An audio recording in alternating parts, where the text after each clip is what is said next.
sur mon compte en banque, j'avais ça. Et puis le dimanche soir, j'avais ça.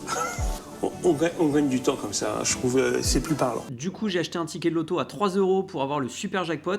Bon, même si on a une chance sur 19 millions à peu près, on a quand même gagné l'incroyable somme de... Comment ça, j'ai rien gagné? Non mais mon intro, elle est foirée là, Alfred. Bon, attends, on va la refaire. Alors si tu te demandes comment placer beaucoup d'argent, que ce soit un gain au loto, à l'euro-million ou un gros héritage, t'es tombé sur la bonne vidéo parce qu'on va t'expliquer l'allocation cible quand t'as beaucoup d'argent à placer. Bon, t'as compris, on va pas parler livret A, on va parler gestion de patrimoine et allocation d'actifs. Et cette allocation, je la sors pas de mon chapeau, enfin de ma casquette, parce que je vais m'appuyer sur l'étude qui a été faite par JP Morgan, donc c'est une très grosse banque américaine, qui vient tout juste de publier une étude sur l'allocation de patrimoine des grandes fortunes. Parce que finalement, ces grandes fortunes ont accès aux meilleurs conseils et aux meilleurs fonds possibles. Donc autant s'inspirer des meilleurs. Comme ça, tu sauras parfaitement quoi faire si tu as une grosse somme d'argent à placer. Tu peux faire par exemple un virement pour l'association du bien-être d'Alfred, dont j'assure la gérance. Comme ça lui fait plaisir. Sinon, plus simplement, tu peux liker, commenter, booster cette vidéo. On prend un peu tout. Bref, petit spoil, l'étude va nous montrer 3 grands principes. Et le dernier, ça va complètement à l'envers de tout ce que tu as appris.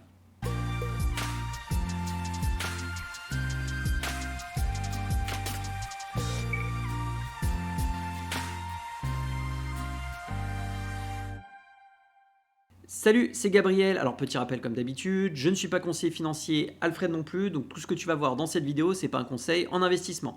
Alors on va passer le côté psychologie, de capter un gros gain, etc. C'est pas le sujet de cette vidéo. On va partir d'un postulat, on va considérer que tu viens de gagner 13 millions d'euros. Du coup, bien joué, hein. Et avant de regarder l'allocation, il va falloir se poser 2 questions. La première, c'est où est-ce que tu vas vivre? Alors, on va regarder au niveau de l'immobilier de jouissance, donc l'immobilier que tu vas utiliser, donc ta résidence principale, ta résidence secondaire. Alors, on va supposer que tu n'as pas regardé ma vidéo sur le crédit et tu vas vouloir acheter cash ta résidence principale. Tu as envie de te faire plaisir, salle de ciné au sous-sol, salle de muscu, piscine. Bon, du coup, ça te coûte 3 millions. Et la deuxième question, ça va être de calculer ton train de vie, de combien tu as besoin de revenus complémentaires par mois. Et on va partir d'un autre postulat. Ouais, j'en fais pas mal dans cette vidéo, mais je fais un peu ce que je veux finalement. On va considérer que tu as besoin de 20 000 € par mois. Ah oui, on change un peu d'échelle de grandeur par rapport à ton challenge dividende. Donc 20 000 € x 12, ça fait 240 000 €. Alors si tu places sur un taux sans risque, on va regarder ça juste après, on va considérer que le taux est à 3%, donc en fait il faut que tu places 6 millions d'euros à 3% pour avoir ces 240 000 €. Ah bah ça va, t'es large, mais attends, t'as pas oublié quelque chose ?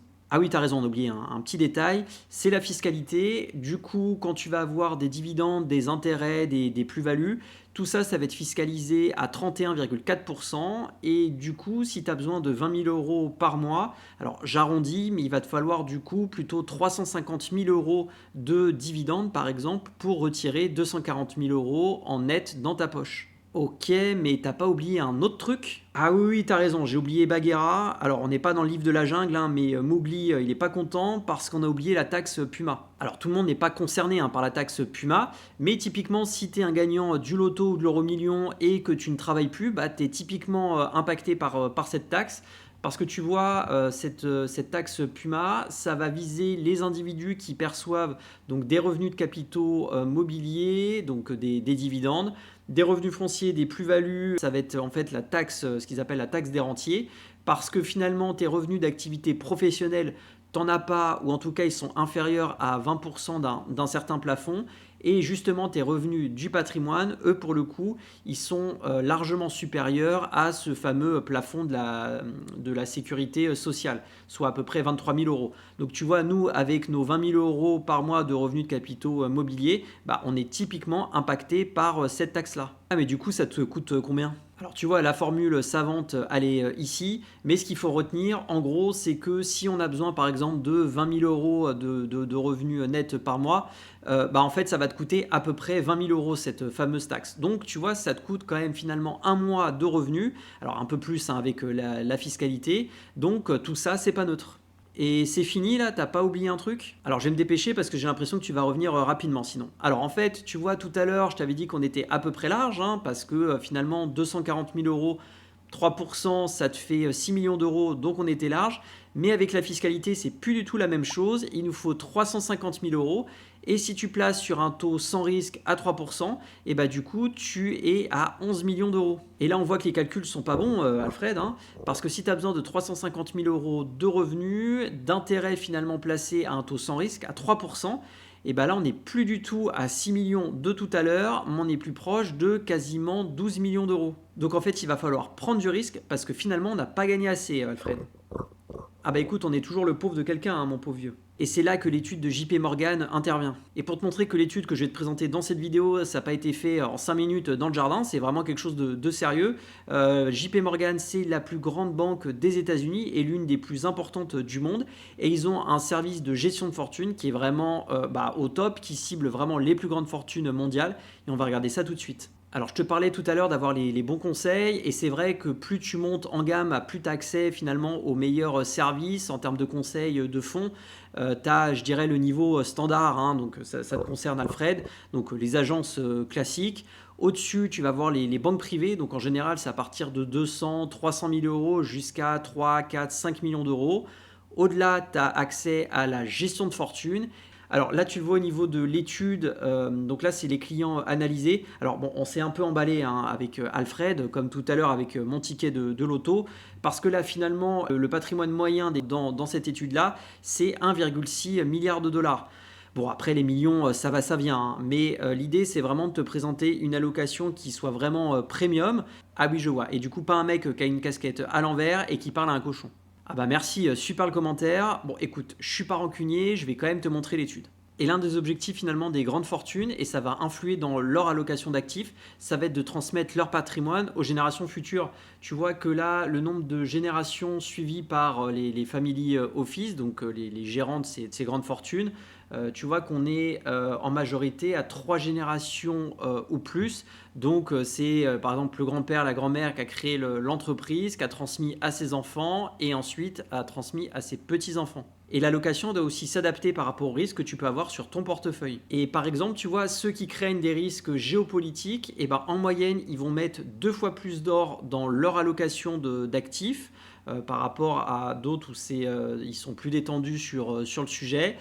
Pour les clients qui craignent l'inflation, parce que voilà, avec les droits de douane, ils peuvent anticiper effectivement de l'inflation, notamment aux États-Unis. Et donc ceux qui anticipent cette inflation-là comme risque principal, du coup, ils vont investir en majorité sur du real estate. Alors j'espère que tu apprécies l'accent américain, en tout cas j'ai tout donné. Donc c'est investir dans l'immobilier tout simplement, parce qu'avec l'immobilier, tu as des revenus récurrents qui, en général, en plus, sont indexés sur l'inflation. Ah oui, et l'inflation, si tu n'as pas suivi, c'est tout simplement l'augmentation généralisée des prix. Par exemple, ton pain au chocolat, avant, il te coûtait 1 euro et maintenant, il te coûte 1,20 €. Bref, allez, trêve de bavardage. JP Morgan donc, a fait une moyenne un peu de tout ça et ça nous a donné ça. Alors la première classe d'actifs, c'est Public Equities, donc c'est les actions cotées d'assez loin. Alors je sais, je t'ai caché le reste. Ouais, je sais, je suis pas sympa, mais c'est pour que tu regardes l'info très surprenante que je vais te montrer à la fin de cette vidéo. Et du coup, comment est-ce qu'ils investissent en actions cotées ? La réponse, elle est dans ce tableau. Alors comment est-ce qu'il faut le lire ? Le total par ligne fait 100%. Et du coup, là, donc, Public Equities donc, est composé de 3 lignes. La première, c'est US Large Cap Equities. Donc ça va être les grosses capitalisations américaines. Donc Apple, Nvidia, Microsoft, Tesla, etc. US Mid Cap, Small Cap. Donc là, ça va être des entreprises un peu plus petites. Et la dernière, pour les actions internationales, européennes et du Royaume-Uni. Et donc du coup, là, si le client détient plus de 30% de son patrimoine global en actions, et du coup, il va investir 33% dans des grosses entreprises américaines et finalement assez peu, voire quasiment pas finalement dans le reste des actifs. Et moins il a d'actions et plus il va être diversifié dans des entreprises un peu plus petites aux États-Unis ou dans des entreprises notamment européennes. Alors déjà, ça m'a un peu surpris parce que bon, même si on est sur de l'America First, mais là, les chiffres sont vraiment extrêmement importants. Donc ça, c'est le premier point. Et le deuxième, tu vois que tu es vraiment extrêmement concentré. Tu n'as pas du tout de marché émergent. Hein. Ça, on s'en moque. C'est pas notre sujet. On reste vraiment sur essentiellement des grosses capitalisations américaines. Et après, c'est plutôt logique finalement parce que plus tu es sur des grosses capitalisations, en général, moins c'est risqué parce qu'elles ont un business plan relativement établi. Et à l'inverse, moins tu es sur cette classe d'actifs-là et plus tu cherches de la performance en termes de diversification. Et donc là, tu peux viser par exemple effectivement des mid et des small cap américaines. D'ailleurs, ça m'intéresse que tu me dises dans quoi tu investis, si c'est plus dans le S&P 500, l'Eurostock 50, le CAC 40. Alors après, bien sûr, tu peux investir dans des actions en direct ou investir dans des ETF S&P 500. Tu peux même investir dans des ETF qui vont battre le S&P 500. Je t'avais fait une vidéo là-dessus. Et pourquoi finalement est-ce qu'il y a 30% ou plus en majorité des actifs des grandes fortunes qui sont investis dans les actions américaines? Parce que finalement, c'est l'actif, c'est la classe d'actifs qui est déjà très liquide. Donc ça, c'est le premier point. Et tu vois qu'en termes de performance, c'est vraiment l'une des classes d'actifs qui rapporte le plus. Ensuite, on va voir le fixed income. Donc ça va être les obligations. Donc en gros, c'est toi qui vas faire la banque. Tu vas prêter ton argent à des entreprises, à des États qui vont te rembourser le capital si tout va bien. Et moyennant ça, tu vas bénéficier d'un coupon. Et donc l'avantage, c'est que tu vas avoir justement un revenu qui est quand même plutôt sécurisé parce que là, si l'entreprise ne fait pas faillite et qu'elle rembourse correctement, du coup, tu vas avoir un rendement qui est connu à l'avance. Là, tu vois, par exemple, tu as Alphabet qui a émis une obligation sur 100 ans à un peu plus de 6%.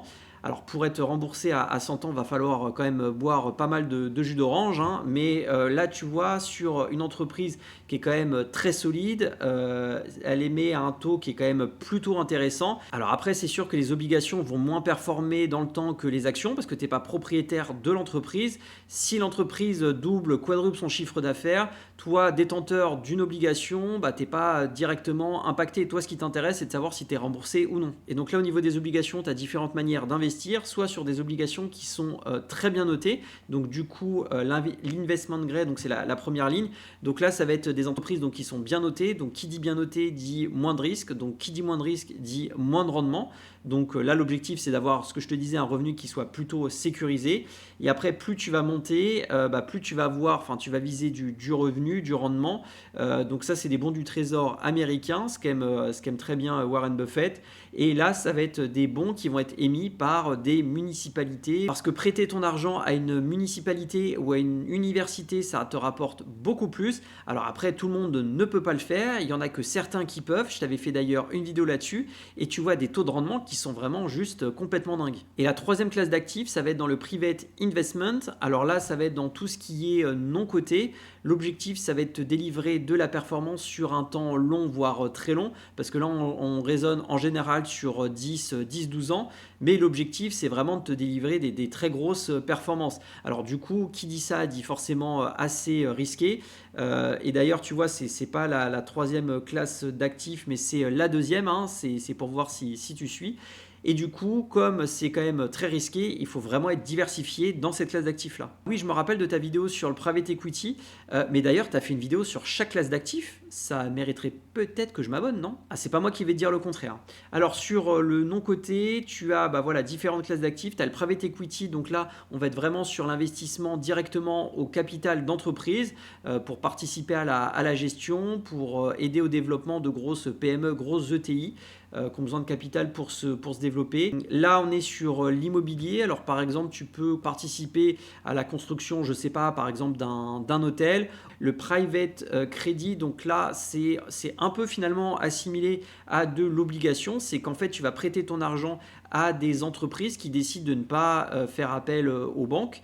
Donc là, logiquement, tu es plutôt, entre guillemets, sécurisé si le business se porte bien. Et là, pour le coup, tu as un taux de rendement qui est en général plutôt sympa.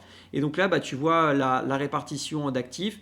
Et en général, plus tu investis dans le non-coté et plus tu investis dans le private equity, parce que c'est finalement la classe d'actifs qui va te rapporter le plus si tu vises les bonnes entreprises. Et tu vois, le real estate, l'immobilier, alors là, le petit inconvénient qu'on peut avoir, c'est que si tu as déjà ton immobilier, enfin ta résidence principale, ta résidence secondaire, un peu d'immobilier locatif, si tu investis encore une fois dans l'immobilier à travers le non-coté, bah là pour le coup c'est plus forcément diversifié. Bon allez, ça y est, je t'ai assez teasé le truc, on va regarder maintenant l'info la plus surprenante de cette étude, enfin en tout cas en ce qui me concerne, et c'est au niveau du cash. Alors Alfred, pas la peine de rester de marbre, hein, toi aussi tu es très surpris, parce que là tu vois que tu as quasiment 8% de cash tout simplement qui est dans le patrimoine des grandes fortunes. Et du coup on te répète, et moi le premier, de ne rien laisser sur ton compte courant et de tout placer, et finalement tu vois que le cash est vraiment une allocation d'actifs à part pour ces grandes fortunes là. Alors le cash, elles vont le placer finalement sur du monétaire, sur du compte à terme, des comptes sur livret, donc il ne va pas être laissé purement et simplement non plus sur du compte courant. Mais tous ces placements-là, c'est des placements qui sont court terme, et qui dit placement court terme dit forcément rémunération très faible, mais facilement accessible. Et tu vois, c'est très loin d'être anecdotique, hein, parce que tu as quasiment 25, un peu plus de 25% même, qui ont entre 10 et 29% de leur patrimoine complètement en cash, et même 5% qui ont plus de 30% en cash. Et donc rappelle-toi, on est vraiment sur des très grandes fortunes, donc là ça revient à laisser plusieurs dizaines, voire centaines de milliers, voire millions d'euros complètement laissés, pas à l'abandon, mais en tout cas placés sur des niveaux de rendement très faibles. Alors du coup, pourquoi est-ce qu'ils font ça ? Eh ben, ça va être pour profiter des opportunités, parce que ces grandes fortunes ont vraiment une vision long terme. Elles savent très bien que qu'on va traverser différentes crises, et l'une des règles principales, je t'en avais parlé dans ma vidéo, quand il y a une crise, ou en tout cas en préparation d'une crise, c'est d'avoir justement un petit trésor de guerre pour pouvoir le déployer quand les marchés baissent. Tu vois, là, par exemple, en 2020, quand les marchés baissent avec le Covid, si tu n'avais pas de cash à ce moment-là, c'était un peu dommage de ne pas profiter de ce moment-là qui était un peu historique. Donc tu vois, ton courtier qui va par exemple te rémunérer ton compte courant, alors c'est très bien, hein, je critique pas du tout ça, c'est toujours ça de prix. Mais si d'un autre côté, tu as des frais trop lourds, ou des temps de passation d'ordre qui sont trop lents, un service après-vente, une application qui ne fonctionne pas, parce que ça arrive, hein, quand tu as des mouvements de marché qui sont brusques, parfois tu peux avoir des difficultés à te connecter sur des courtiers qui ne sont pas forcément fiabilisés avec de leur propre système d'information, même s'ils sont des frais très bas. Mais ça, en tout cas, c'est un point de vigilance à avoir. Et donc, il faut vraiment avoir une vision long terme. Alors après, on va passer un peu plus vite.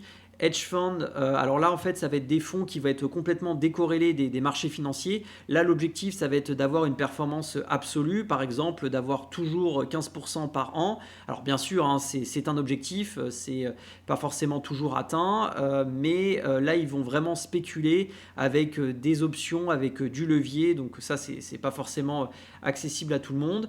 Après, tu as ce qu'on appelle des commodities. Alors ça, c'est des matières premières. Alors tu ne vas pas stocker des barils de pétrole dans ton jardin, hein. Là, c'est plutôt des lingots d'or. Et bon, c'est sûr, quand tu vois la hausse du prix de l'or, c'est sûr que c'est toujours intéressant d'avoir une petite source de diversification sur cet actif-là. Alors après, tu as tout ce qui est art et objets de collection, donc tableaux, peintures, cartes Pokémon, hein, tout ça, ça rentre là-dedans. Ensuite, tu as les cryptos, et là, tu vois qu'on est finalement sur des pourcentages qui sont vraiment très faibles, parce que ce sont des actifs qui sont très volatiles. Et rappelle-toi, l'objectif, c'est de transmettre le patrimoine aux générations futures, et donc d'aller sur une gestion bon père de famille sur des actifs qui ont déjà fait un peu leur boss, qui sont complètement éprouvés, qui ont traversé beaucoup de crises.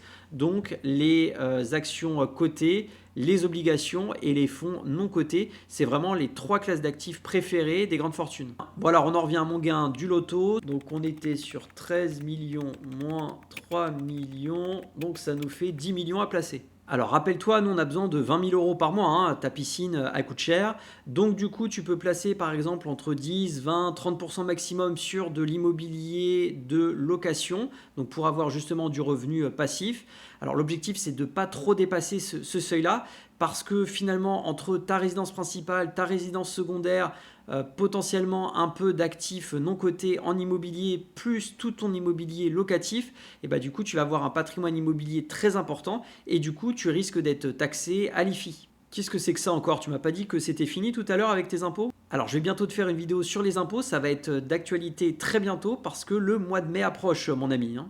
Donc tu vois, l'IFI, c'est l'impôt sur la fortune immobilière. Dès que ta valeur nette de ton patrimoine immobilier dépasse 1,3 million, et bah, du coup, tu vas être taxé et ça peut être assez lourd, hein. Donc l'objectif, c'est de ne pas non plus être trop investi en immobilier, mais tu peux tout à fait, voilà ce que je te disais, avoir 10-15% d'immobilier locatif sur ces 10 millions pour justement te générer du revenu passif. Alors tu peux faire de l'immobilier direct ou de l'immobilier indirect parce que c'est pas quand tu vas être dans ta piscine, hein, que tu vas gérer le problème de chaudière de ton locataire, hein. Tu auras d'autres soucis.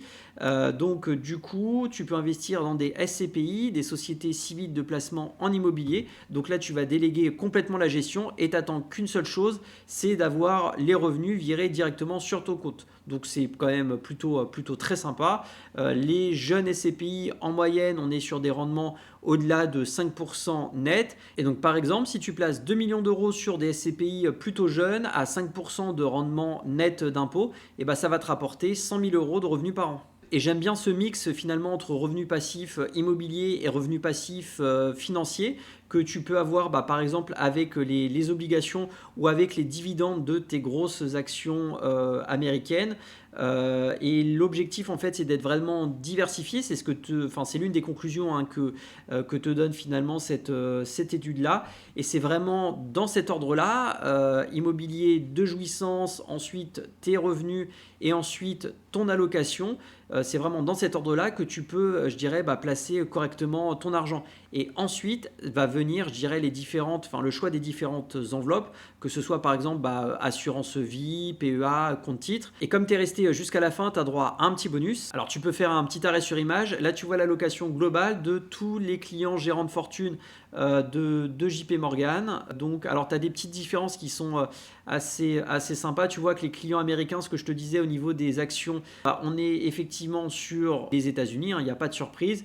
Tout ce qui est marché émergent, là il y en a quasiment pas, hein. En majorité ils en ont 0%, alors qu'à l'inverse les clients internationaux, tu vois, alors sans avoir des niveaux stratosphériques, mais en tout cas ils ont quand même un peu plus de diversification. Si tu es sur les cryptos, là tu vois c'est Bitcoin, hein. Alors si tu as une belle allocation, c'est super, mais ce que tu as appris l'étude aussi, c'est d'anticiper et de transmettre pour préparer ton patrimoine aux générations futures. Et c'est vraiment important d'anticiper, hein, parce que tu vas pas nous faire une Johnny, hein. L'objectif c'est vraiment de préparer au mieux ta transmission, parce qu'avec tout ton patrimoine, notamment immobilier, avec ta grosse piscine à débordement, tout ça va générer des très gros droits de succession. Donc il va falloir que tu anticipes un petit peu et que tu prépares doucement ta transmission. Alors tu as bien sûr l'assurance vie avec les différents abattements qui sont intéressants.